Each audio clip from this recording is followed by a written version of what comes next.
Tes 1, 2, 3. Oke. Selamat pagi teman-teman mahasiswa yang mengambil mata kuliah Filsafat Ilmu semester 115. Saya akan mengulangi materi PJJ 1 yang telah diberikan pada hari Senin dan hari Jumat ya, kalau tidak salah. Hari Rebu ya. Saya lupa. Oke, untuk tujuan instruksionalnya ada 2 ya. 1A dan 1B. Jadi yang pertama dapat memahami RPS mata kuliah Filsafat Ilmu dan menentukan posisi mata kuliah Filsafat Ilmu.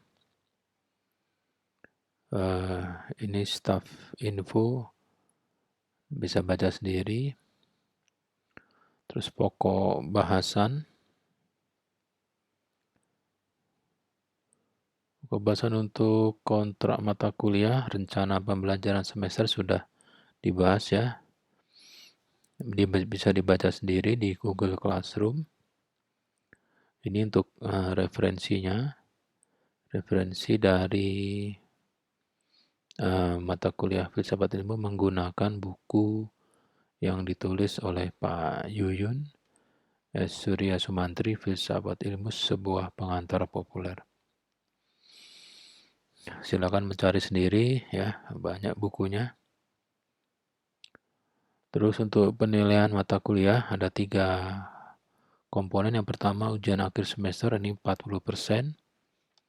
Tugas kelompok ya dikerjakan secara kelompok, ini mengacu ke kasus-kasus yang terkait dengan mata kuliah Filsafat Ilmu, ini 40%, dan sisanya tugas mandiri, ini 20%. Tugas mandiri itu nanti juga dianggap sebagai kehadiran ya, kehadiran dan keaktifan. Oke, diawali dengan abad 21, ini tidak adanya batas negara. Jadi kalau manusia mau hidup di abad 21 ini harus mempunyai 5 kompetensi ya. Harus bisa berpikir tingkat tinggi, high order thinking skill. Maksudnya pengetahuannya itu minimal C4, C5, C6. Berpikir kritis, menguasai IT, mempunyai jaringan luas, dan dapat berkomunikasi verbal. Meskipun itu tidak sepenuhnya menjadi yang pertama ya, kata Mas Menteri. Jadi paling tidak dengan tidak adanya batas negara ini, manusia harus dapat survive ya, dapat bertahan hidup. Manusia posisinya di alam Anda tahu ya, ini bersama makhluk hidup yang lain, iblis, malaikat, jin, hewan, dan tumbuhan. Nah, supaya selamat nih manusia harus menggunakan otaknya, otak besarnya itu. Otak besar berisi akal, budi, dan nalar. Nah, sudah paham nalar ya, nalar itu adalah suatu kemampuan manusia untuk dapat berpikir memutar ya.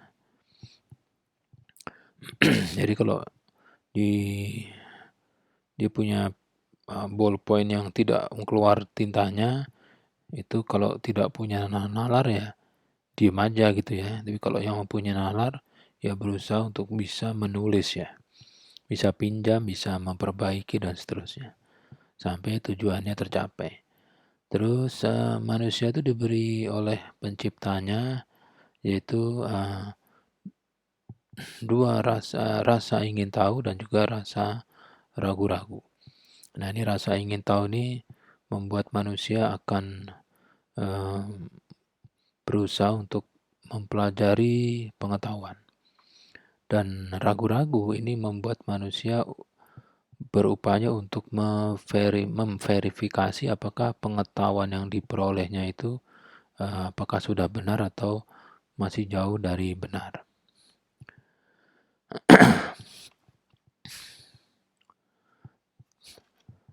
Dan akal budi dan nalar tadi dengan tujuan supaya untuk bisa hidup di hidup selama di bumi, ini akal budi dipakai untuk mengingat ya, mengingat peristiwa data yang telah dialami oleh manusia jadi empiris.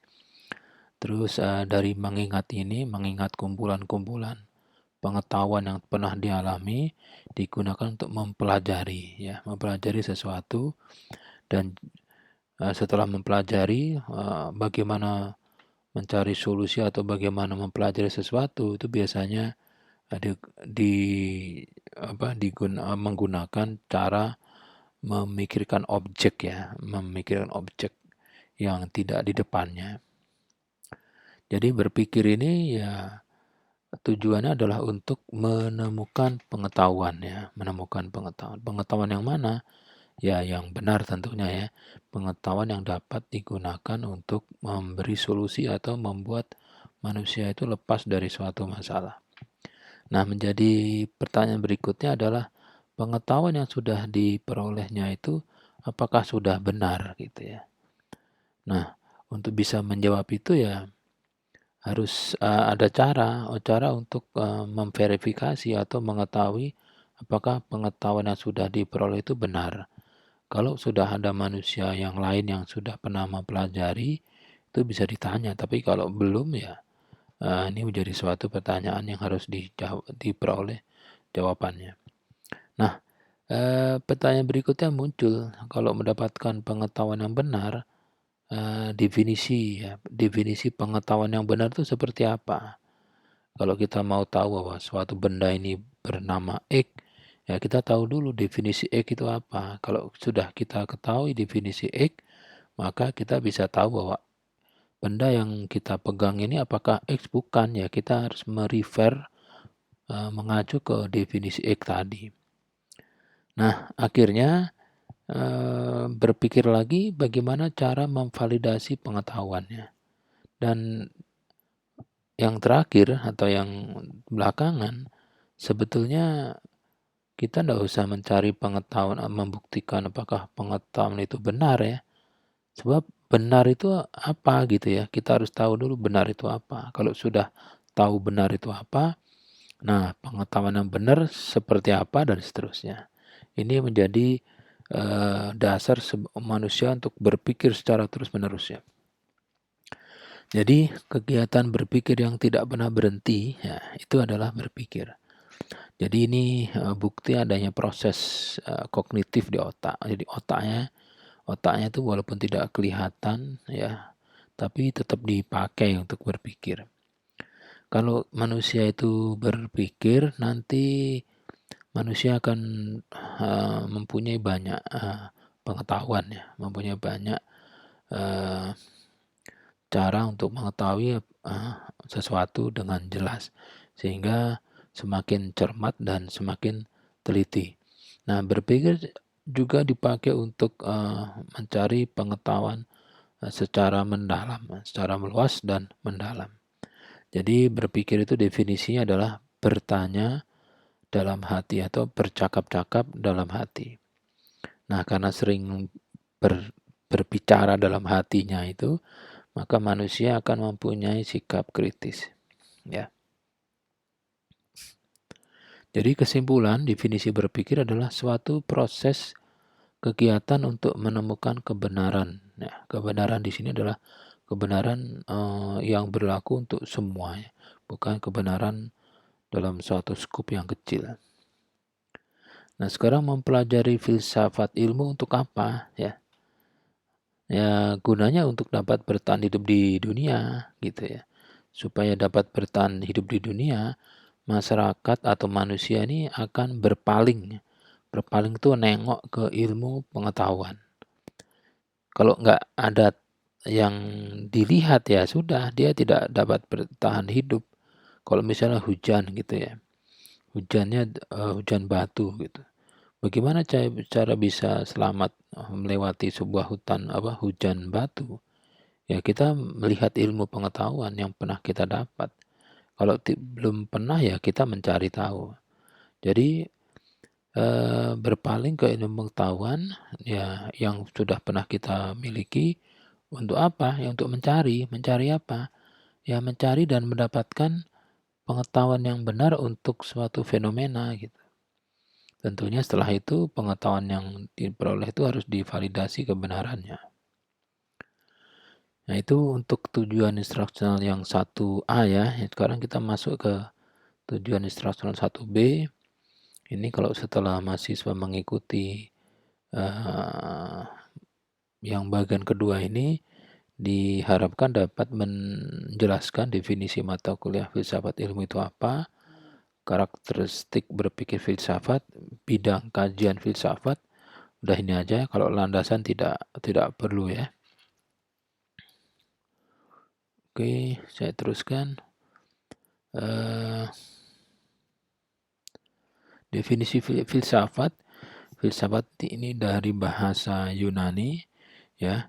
Filosofia, philos itu cinta, sophia itu pengetahuan. Jadi kalau dijadikan satu menjadi cinta pengetahuan atau senang dengan pengetahuan. Ini contohnya adalah bangsa Yunani. Bangsa Yunani itu sudah mendeskripsikan atau teori dan praktisnya itu sudah sudah terbukti ya. Dia sudah menggunakan dewa-dewa, bangunan karya seninya, kebudayaannya sudah tinggi. Kita sudah lihat seperti ini adalah bangsa Romawi, yaitu bangsa Yunani dulu. Atau yang dekat dengan itu ya. Nah, kita bahas dulu jenis manusia yang dibedakan dari pengetahuannya. Ada 4 jenis manusia. Manusia yang tahu kalau dirinya tahu sesuatu gitu ya. Taunya apa? Ya saya tahu kalau saya dapat menguasai ilmu ABCD begitu ya. Terus itu yang paling tinggi dalam piramida jenis manusia berdasarkan pengetahuannya. Yang kedua adalah tahu kalau dirinya tidak tahu ya. Kalau tahu dirinya tidak tahu, maka dia akan berpikir supaya dirinya menjadi tahu. Kalau tahu, jadi tahu semua. Nah, yang ketiga, seseorang itu tidak tahu kalau dirinya tahu gitu. Nah, ini kalau tidak tahu kalau tahu ya makanya harus berusaha supaya tahu kalau tahu ya, tahu kalau tahu. Jadi dari 3 menjadi 1. Dan yang keempat, yang paling dasar adalah tidak tahu kalau tidak tahu. Nah, ini. Jadi kalau jadi manusia paling tidak Anda posisinya 1 atau 2. Kalau 3, berarti Anda harus berpikir supaya Anda menjadi nomor 2, posisinya atau nomor 1.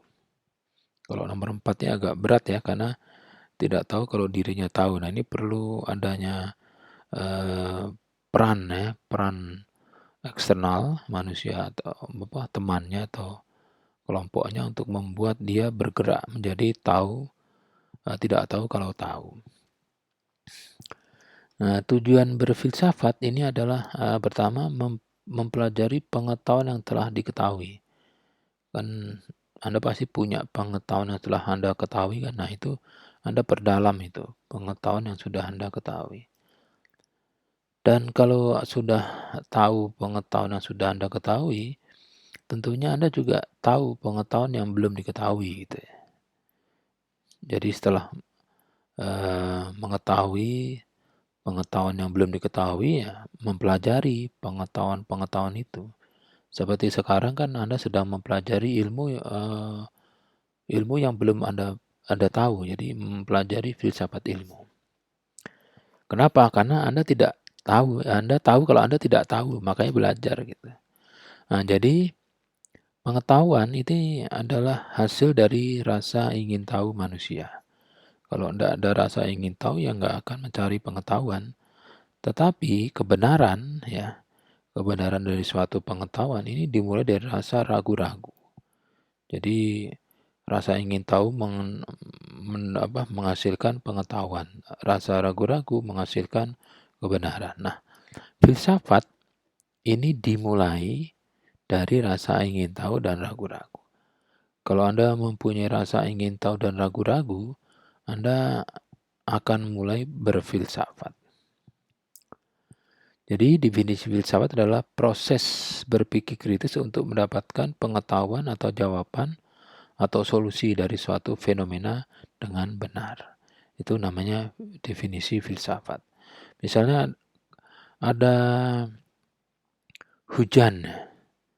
Hujan kok bisa dipindah gitu. Saya tadi melihat bukti teman saya memindahkan hujan. Nah, Anda berfilsafat itu, mikir, duduk gitu ya. Jadi mikir Anda itu adalah proses berpikir kritis mendapatkan solusi atau jawaban. Bagaimana caranya gitu. Nah, sekarang yang menjadi pertanyaan adalah bagaimana memulainya? Memulai sesuatu untuk bisa mendapatkan pengetahuan atau jawaban atau solusi. Ya caranya ya dengan menjawab pertanyaan-pertanyaan berikut. Nah, ini pertanyaannya. Caranya adalah ilmu pengetahuan apa saja yang telah kita kuasai.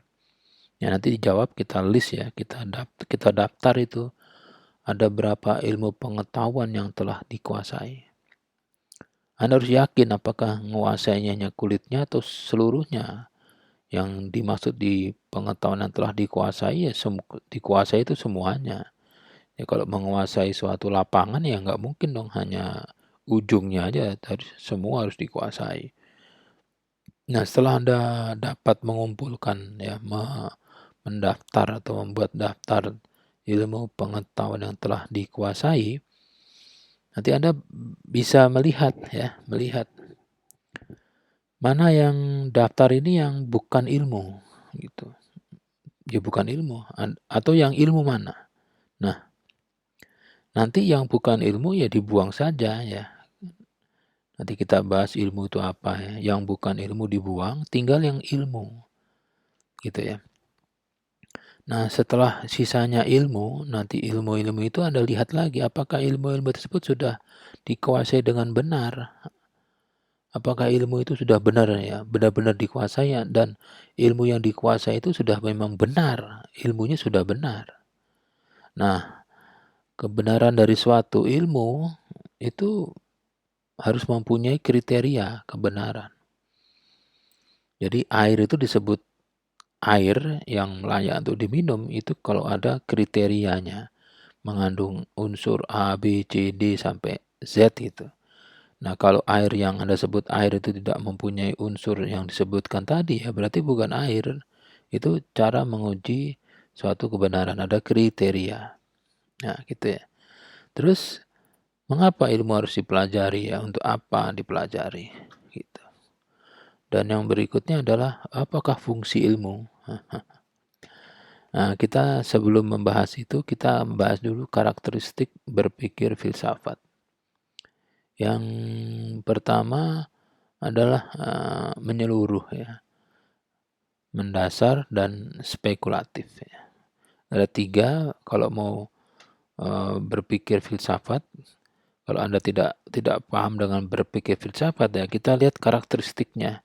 Kalau Anda telah melakukan 3 karakteristik saat berpikir, seperti menyeluruh, mendasar, dan spekulatif, itu bisa disebut berpikirnya filsafat.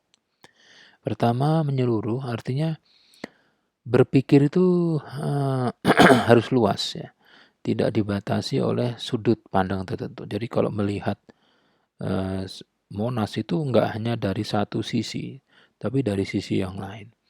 Kalau melihat suatu masalah, jangan dilihat dari satu sisi saja.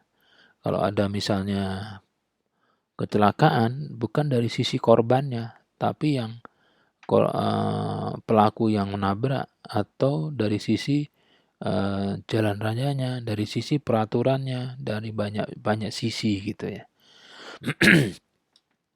Atau Anda mencari pola atau hubungan dari ilmu-ilmu yang terkait ya, ilmu-ilmu apa saja yang terkait dengan fenomena tersebut dan hubungannya seperti apa. Jadi suatu fenomena di alam ini pasti ada hubungannya, tidak mungkin berdiri sendiri. Hujan itu tidak berdiri sendiri, dia itu adalah dampak dari fenomena yang lain sebelumnya. Jadi kalau ada orang marah, itu tidak mungkin tahu-tahu marah, pasti ada penyebabnya. Nah itu namanya hubungannya, ada hubungan. Yang berikutnya adalah mendasar. Jadi kalau berpikir, ini Anda harus membuat suatu proses berpikir sampai mendapatkan hasil. Jadi hasil esensinya. Kalau sudah dapat esensinya atau hasilnya, itu sudah tidak ditanya lagi ya. Nah, ini nanti hasil proses berpikir yang mendasar ini dipakai untuk berpijak ke mencari objek yang lain itu ya. Jadi sampai intinya. Jadi kalau mencari kenapa banjir ya harus sampai penyebabnya. Jadi banjir itu variabelnya ada 7. Kalau 7-nya kumpul berarti banjir. Supaya tidak banjir ya kan melihat 7 itu tidak boleh kumpul atau 7 itu tidak mungkin tidak boleh terjadi. Ya kalau 6 aja terjadi, 1 tidak terjadi ya artinya tidak mungkin banjir ya. Spekulatif, nah ini hasil proses berpikir jadikan dasar bagi pemikiran selanjutnya. Jadi maksudnya apa? Gini, pengetahuan yang telah diketahui atau diperoleh ini digunakan untuk mendapatkan atau sebagai pijakan dalam mendapatkan pengetahuan yang lain. Jadi kalau saya kemarin contohkan, kalau membuat rumah itu tidak harus semuanya bikin sendiri ya. Pohonnya pintunya bikin sendiri, tidak perlu ya, temboknya batanya bikin, semennya bikin, enggak. Jadi semuanya sudah ada tersedia dan itu adalah hasil dari ilmu pengetahuan yang dulu. Jadi kalau mau membuat skripsi itu jangan dari nol ya. Anda lebih baik menggunakan teori-teori yang sudah ada ya. Jangan membuat teori sendiri berarti gitu kalau S1 ya. Nah, bidang kajian yang bidang kajian filsafat ini ada banyak ya, terutama logika, etika, estetika, metafisika, dan politik. Logika itu benar salah ya, benar salah. 01 ya, 01. Tapi kalau etika ini baik buruk, tidak melihat benar salah. Yang benar bisa saja buruk, yang salah bisa saja baik ya, itu sudah etika. Kalau estetika itu sudah lebih tinggi lagi, yaitu indah, tidak indah. Bisa saja salah, buruk, tapi indah gitu ya. Salah, buruk, tapi indah, tapi benar baik jadi tidak indah gitu ya. Jadi memberitahu seseorang bahwa lupa tidak menggunakan sepatu ya, atau kaos kaki pada suatu acara kenegaraan itu sebetulnya benar, baik tapi tidak indah gitu ya. Jadi harus bisa paham. Terus metafisika ini adalah membahas tentang pikiran ya atau hasil pikiran. Nah, metafisika itu zat yang ada di otak atau hasil olah otak. Nah, itu menjadi dua hal yang bingung. Kalau hasil otak itu kan biasanya berupa fisik ya. Tapi kalau olah otak itu belum tidak berupa fisik. Jadi misalnya gini, nyata mana ya pikiran Soekarno pingin membuat Monas sama Monasnya. Kalau orang bilang Monasnya lebih nyata, tapi ingat kalau Soekarno tidak berpikir membuat Monas saat itu ya tidak terjadi Monas. Nah sebetulnya yang benar ya, yang nyata yang mana gitu ya. Ya, kita ini kan bisa hadir di dunia ini karena ada yang berpikir gitu ya. Jadi yang berpikir itu abstrak atau metafisika ya. Metafisikanya sedangkan produknya mungkin nyata. Nah, kalau politik ini organisasi atau hubungan manusia ini nanti ya. Oke, kita bahas dulu definisi ilmu ya. Kan kita mendefinisikan apakah definisi dari filsafat ilmu ya. Ini tadi filsafatnya, sekarang ilmunya. Ilmu setelah dikumpulkan ya, merupakan kumpulan pengetahuan yang disusun secara sistematis dengan menggunakan metode-metode tertentu. Jadi ilmu itu adalah kumpulan pengetahuan. Tentunya pengetahuan yang terkait ya, dan disusun dengan sistematis itu maksudnya ada langkah-langkahnya. Tidak boleh diubah-ubah langkahnya. Jadi kalau mau mempunyai ilmu, tapi untuk atau menjalankan ilmu itu ada 7 langkah, dan langkahnya itu bebas, 7, 1, 6, 3, 4, itu bukan ilmu. Kalau ilmu itu sistematis, langkahnya jelas, 1, 2, 3, 4, 5, 6, 7 gitu. Nah, ini ada metodenya. Metode pertama apa, 2 apa, dan seterusnya. Jadi mengacu disiplinnya. Jadi ilmu itu disebut disiplin ilmu karena ilmu itu harus disiplin kita melakukannya, melakukan cara-caranya itu. Kalau nggak disiplin, ya nggak jadi ilmu.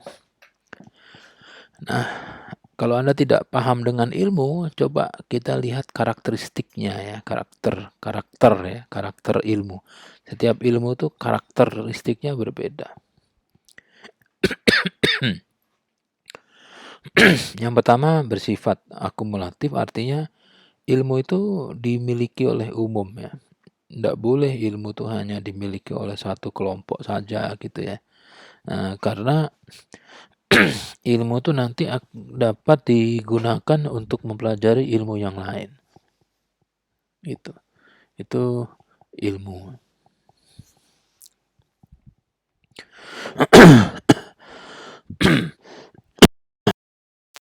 Ilmu ini tidak mutlak. Karena bisa saja di suatu saat ini salah. Sehingga mahasiswa S1 itu membuat skripsi itu tujuannya adalah membuktikan suatu ilmu atau suatu teori. Suatu saat teorinya bisa saja salah gitu. Kalau salah nggak apa-apa, berarti sudah terbukti bahwa teorinya sudah salah. Yang ketiga adalah ilmu itu objektif. Jadi bersifat ada prosedurnya ya, terus bersifat rasional karena dia hasil proses berpikir, masuk akal lah gitu ya, empiris. Ini ya, ilmu itu dapat dipelajari ya, karena dapat dilihat, dan kalau dipelajari dengan cara yang sama ini hasilnya sama. Dan yang terakhir pasti ada manfaatnya ya, pasti ada manfaat. Kalau enggak ada manfaatnya buat apa ya gitu ya. Jadi ya namanya aksiologinya. Nah, ini perbedaan ilmu dan filsafat. Kalau ilmu itu mendeskripsikan, kalau filsafat itu mencari solusi ya. Ilmu bersifat objektif, kalau filsafat subjektif ya, tidak netral ya. Kalau ilmu itu dibuat dalam berdasarkan asumsi, kalau filsafat menguji asumsi. Filsafat dikoreksi oleh ilmu, nah, terus kalau ilmu itu filsafat dikoreksi oleh ilmu. Jadi filsafat itu dikoreksi oleh ilmu, kalau filsafat ini ilmu digunakan dalam berfilsafat. Nah, hasil proses filsafat yang dilakukan karena mempunyai rasa ingin tahu, ragu-ragu, dan dapat berpikir kritis, ini akan menghasilkan pengetahuan. Semakin tinggi rasa ingin tahu, ragu-ragu, dan tingkat berpikir kritisnya tinggi, akan menghasilkan pengetahuan yang benar. Nah, pengetahuan yang benar ini akan menjadi konsep. Kalau kebenaran itu di semua tempat, akan menjadi hukum, postulat, dan seterusnya. Jadi kalau dikumpulkan ya akan menjadi pengetahuan tertentu gitu ya, kumpulannya itu. Jadi 3 pertanyaan dasar manusia untuk mempelajari sebuah pengetahuan itu ya ada pakai 3 cara ya. Pertama, apa itu? Bagaimana cara mendapatkannya? Terus apa manfaatnya bagi manusia? Nah itu tiga pertanyaan. Jadi kalau Anda mempelajari suatu ilmu, ya pakai 3 itu ya. Misalnya mempelajari mata kuliah X. Apa itu X? Bagaimana cara mempelajari X?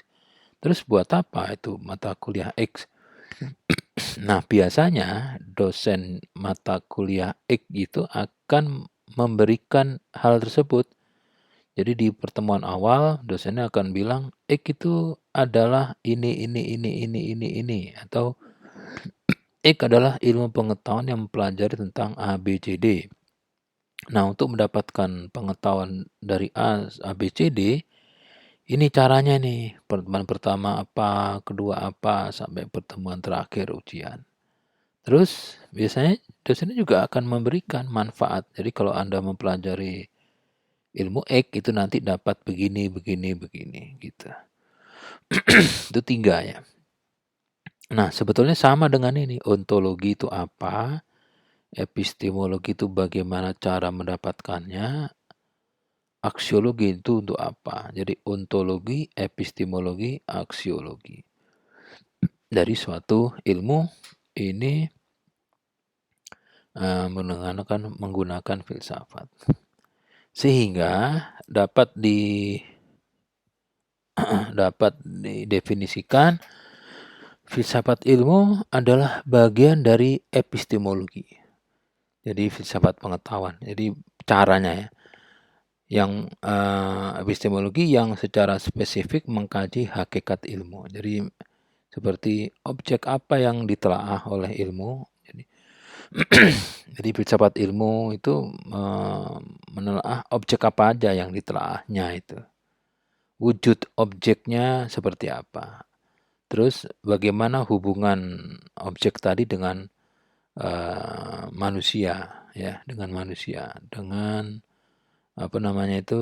inderanya manusia. Karena kok bisa menghasilkan pengetahuan itu buat apa? Sumber pustakanya masih menggunakan filsafat ilmu, sebuah pengantar populer. Sampai di sini ya pertemuan pertama.